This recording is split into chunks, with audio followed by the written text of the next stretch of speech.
দাবিতে হামলা কেন? ছাত্র দলের রক্ত পিতা যেতে দেব না, পিতা যেতে দেব না। ছাত্র দলের রক্ত ছাত্র দলের রক্ত পিতা যেতে দেব না, পিতা যেতে দেব না। ছাত্র দলের আমি মোহাম্মদ মারুফ আলাদা, সাংগঠনিক সম্পাদক, পটুয়াখালী পলিটেকনিক ইউনিভার্সিটির শাখা ছাত্রদল। আজকের এই কেন্দ্র ঘোষিত প্রোগ্রাম আমাদের ছাত্রদলের মেধাবী ছাত্র, ঢাকা বিশ্ববিদ্যালয়ের মেধাবী ছাত্র সাম্য ভাইকে সন্ত্রাসীরা গুপ্ত হামলার মাধ্যমে তাকে মারা হয়েছে।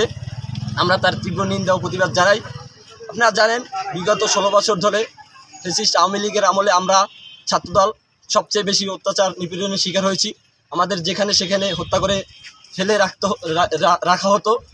যখন এই স্বৈরাচার পালিয়ে গেছিল, তখন আমরা একটু আশা বুকে নিয়ে একটু বেঁচে থাকার আশা নিয়েছি, যাতে আমরা শান্তিতে হাঁটতে পারি, রাস্তাঘাটে শান্তিতে কোনো জায়গায় একটু ঘুরতে পারি। কিন্তু দেখতে পাচ্ছি ফ্যাসিস্ট পালিয়ে গেছে, তারপরেও কিন্তু আমাদের উপরে অত্যাচার নিপীড়ন চলছেই। আমাদের এই অত্যাচার নিপীড়ন থামতেছে না। কেন?